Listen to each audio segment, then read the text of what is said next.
Ada beberapa hal, Bapak Ibu sekalian, mari kita sama-sama melihat konstruksi besarnya dari rancangan undang-undang ketahanan keluarga yang diusulkan ini adalah yang diatur bukan keluarganya, tetapi dukungan pemerintah terhadap keluarga. Karenanya kemudian kita melihat di dalam definisi ketahanan keluarga di Ketentuan Umum Pasal 1 Ayat 1, kita menghargai bahwa ketahanan keluarga adalah kondisi dinamik suatu keluarga yang punya keuletan, ketangguhan, serta mengandung kemampuan fisik, material, psikis, mental, spiritual untuk hidup mandiri dan mengembangkan diri dan keluarganya untuk hidup harmonis dalam meningkatkan kesejahteraan lahir dan kebahagiaan batin. Itu jadi satu kerangka besar dari yang dimaksud dengan ketahanan keluarga. Kami menerima masukan dari Pak Ferdi tadi terkait dengan memasukkan dalam frasa menimbang terkait dengan TAP MPR, MPRS yang pasti berlaku juga masukan dari tenaga ahli berkaitan dengan fasa menimbang. Kami mencatat ada beberapa hal yang juga menurut kami tetap perlu dimasukkan, yaitu berkaitan dengan pengarus utamaan, karena yang diinginkan adalah ketika negara memiliki kebijakan-kebijakan di dalam pembangunan tidak boleh meninggalkan keluarga. Beban terberat dari efek pembangunan itu yang menerima adalah keluarga, karenanya harus diberikan satu perlindungan, memastikan bahwa kebijakan-kebijakan itu tidak akan menjadikan keluarga sebagai korban dari kebijakan pembangunan.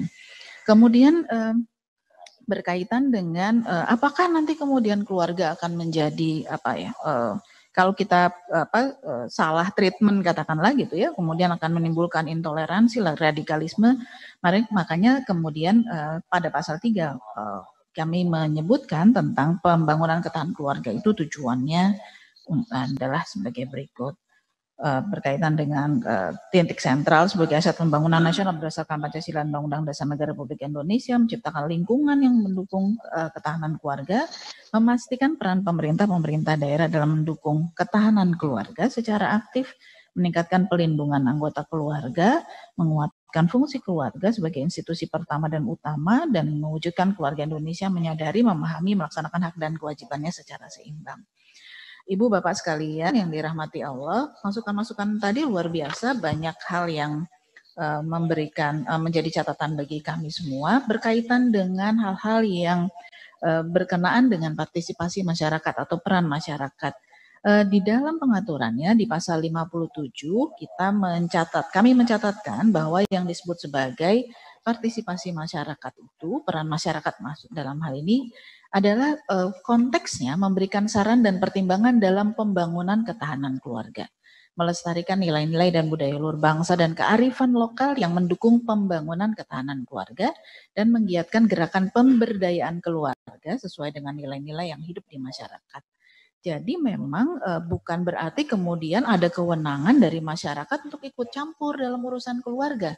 Tidak demikian yang dimaksudkan. Justru partisipasi masyarakat ini konteksnya adalah memberikan dorongan kepada pemerintah dalam arahan tentang pembangunan ketahanan keluarga itu sendiri.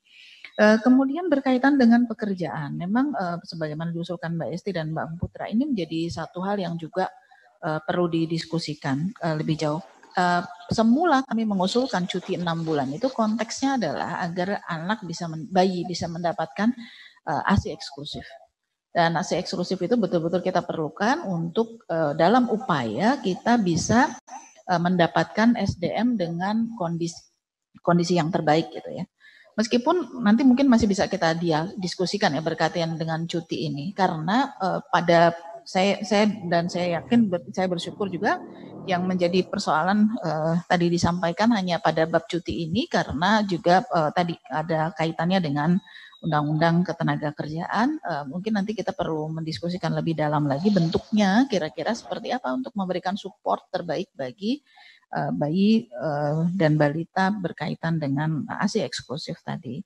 Kemudian juga memang ketika kita bicara tentang ada di SOTK di pemerintahan daerah ada biasanya BP3AKB jadi satu, Badan Pemberdayaan Perempuan, Perlindungan Anak dan Keluarga Berencana. Orientasi keluarga berencananya adalah pembatasan kelahiran dalam konteks kependudukan. Sementara dalam ketahanan keluarga yang kita maksud, kita menginginkan penguatan badan kependudukan dan keluarga berencana nasional ini sebagai sebuah badan yang juga menitik beratkan pada pengembangan pemberdayaan keluarga, bukan hanya sekedar mencatat dan mendata terkait dengan kependudukan, berapa jumlah anak, total fertility rate-nya dan lain sebagainya. Bukan hanya itu, tetapi bagaimana keluarga itu bisa dengan secara mandiri, mereka bisa juga berkembang dengan baik.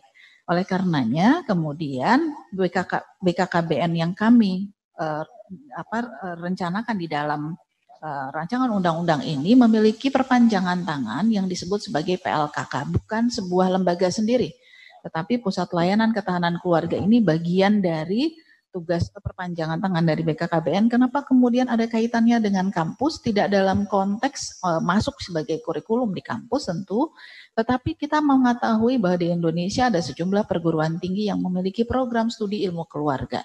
Sebagai bagian dari Tridharma perguruan tinggi yang selain pengajaran, penelitian, dan juga pengabdian masyarakat, ini bisa menjadi bagian dari pengabdian masyarakat dari perguruan tinggi yang memiliki program studi ilmu keluarga. Bagaimana kaitannya dengan pendidikan formal yang sebagaimana disampaikan oleh tenaga ahli harus disesuaikan dengan Undang-Undang Sistem Pendidikan Nasional. Masuk dalam lembaga pendidikan formal tidak bermakna bahwa itu adalah harus masuk di dalam kurikulum, tetapi dia bisa masuk dalam kokurikuler, intrakurikuler, atau ekstrakurikuler. Itu adalah pilihan yang bisa dilakukan dan itu memberikan keleluasaan bagi pendidikan di lembaga pendidikan untuk memberikan muatan-muatan berkaitan dengan keluarga tersebut.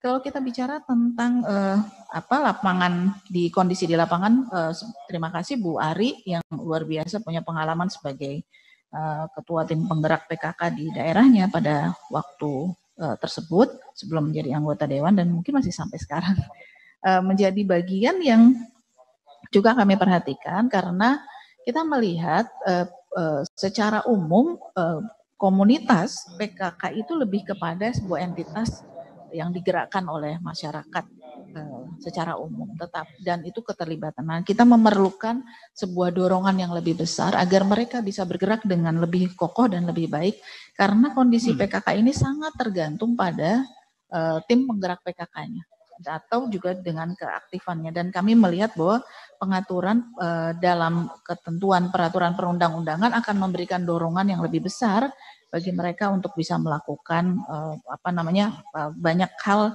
yang berkenaan dengan tugas-tugas kerja ini.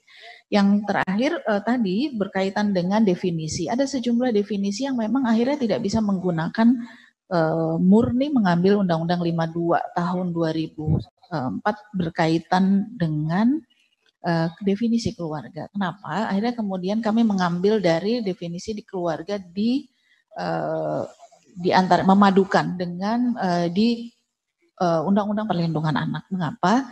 Dalam Undang-Undang Perlindungan Anak konsep keluarganya adalah keluarga extended family. Keluarga bukan hanya keluarga inti, tetapi juga keluarga dalam keluarga yang besar. Karena dalam struktur sosial masyarakat di Indonesia kita masih masih menganut kaitannya berkaitan dengan keluarga besar tadi sebagai bagian dari keterlibatan pengasuhan, tanggung jawab di dalam keluarga, dan lain sebagainya. Karenanya itu menjadi salah satu usulan kami ke dalam ketentuan ini, dalam ketentuan umum, menjadi bagian yang juga penting buat menurut kami untuk bisa disebutkan ke atas ke derajat ketiga dan seterusnya. Itu jadi bagian yang kami titik tekankan di sana. Demikian rasa-rasanya yang tanggapan dari kami. Terima kasih banyak atas masukan Bapak Ibu sekalian.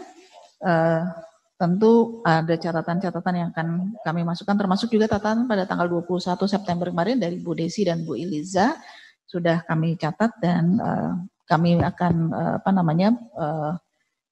menjadi bagian yang tidak terpisahkan dari apa yang kita diskusikan pada hari ini. Terima kasih pimpinan. Assalamualaikum warahmatullahi wabarakatuh.